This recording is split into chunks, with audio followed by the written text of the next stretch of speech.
This is part 2 of my Outlander Blood of My Blood Season 1 Episode 1 review. As always, if you are looking to avoid spoilers from the books or the TV show, please do keep on scrolling. So we left off with this flashback scene here between Ellen and her father playing chess, where he tells her that her name was supposed to be James if she were a boy, and that despite being a woman, she is the one that burns brightest of all of the Mackenzies. We cut back to her crying over his body as they lower him into his grave, and then the show cuts to the titles. I really love the theme song, and I did a whole breakdown of the titles, so if you want to watch that, please go find that video on my page.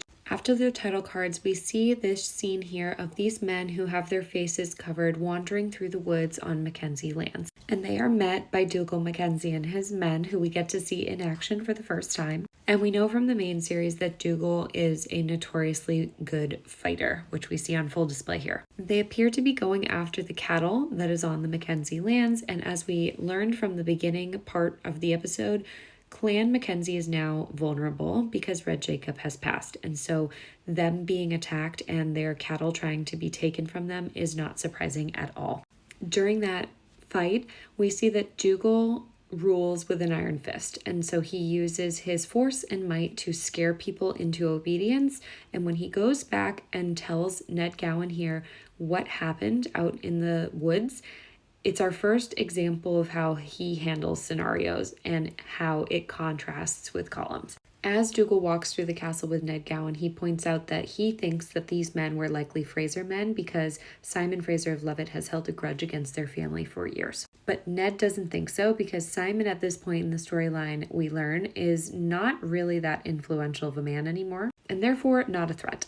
And I love that Ned provides another nugget of information by telling Dougal that he's behaving in the exact way that his father raised him, which is to loathe the Frasers in return. And he instantly says with good reason and jumps to the next logical person in his mind, which is the Grants. And this is when we see Colum enter the room and speak for the first time, pointing out that he's very quick to cast blame. We've already learned from Ellen that the clan is vulnerable, but this is the first time where we get to hear from the men's point of view what is going on within the clan dynamics. We see that Colum takes the more diplomatic approach.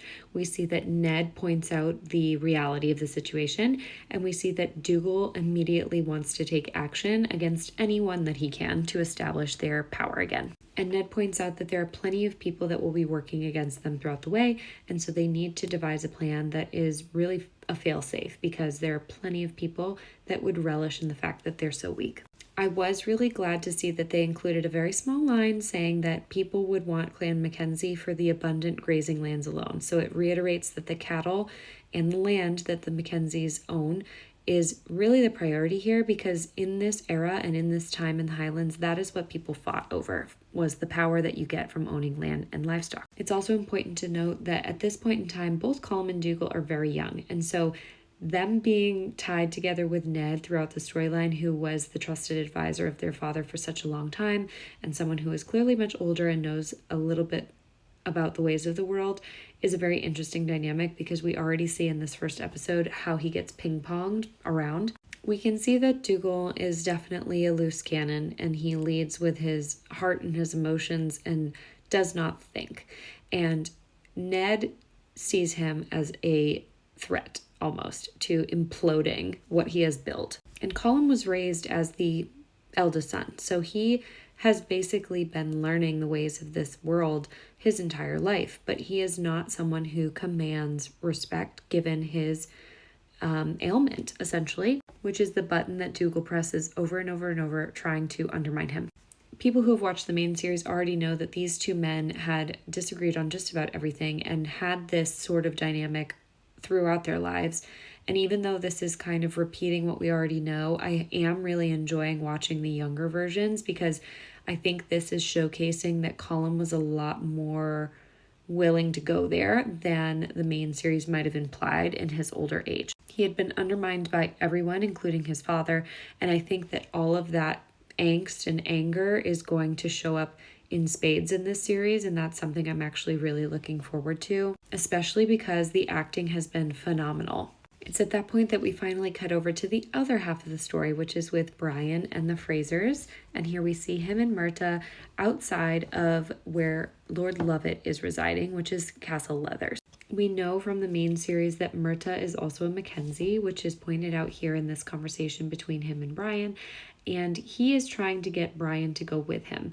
But Brian is resistant because he has work to do, which is an excuse, no doubt. And he realizes how risky it would be to put himself in and amongst Mackenzies when he is a Fraser. I loved Myrta as his older version of the character, but the younger version, we get to see him have so much more life and optimism and joy, and still that trademark kind of mischief that he is known for in the main series, and we can see here on full display as he tries to get Brian to go with him to the gathering. We also hear Brian point out that he knows that Myrta mainly wants to go to this gathering to meet and talk to this girl that he's been telling Brian about for so long, which ironically we know is Ellen. Jamie Roy being cast as Brian is such a great story given how long he waited to play this role, and I really can see how the casting director saw so much of Sam Heughan in him, because even without trying, I think that they have done a really great job of mirroring one another. And in this one scene, we get Brian represented as someone who's very disciplined,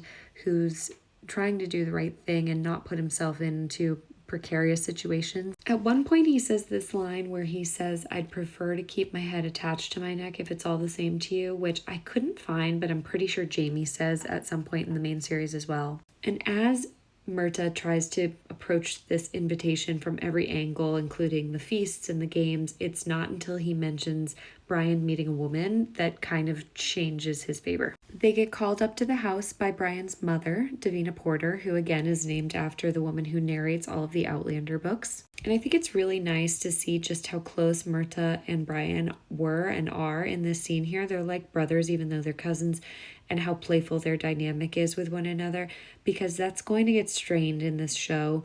And I think it really makes a lot of sense for Myrta's behavior in the Outlander books towards Jamie. When we meet Simon Fraser inside the house, he is trying to celebrate the fact that Red Jacob is dead, and Brian, you can tell, is pretty done listening to his father's nonsense and grudges and irrational feelings towards this clan. And I think Brian's a big picture guy, because at a certain point, this grudge they've held for years and years and years, you lose sight of what it was actually about at its core.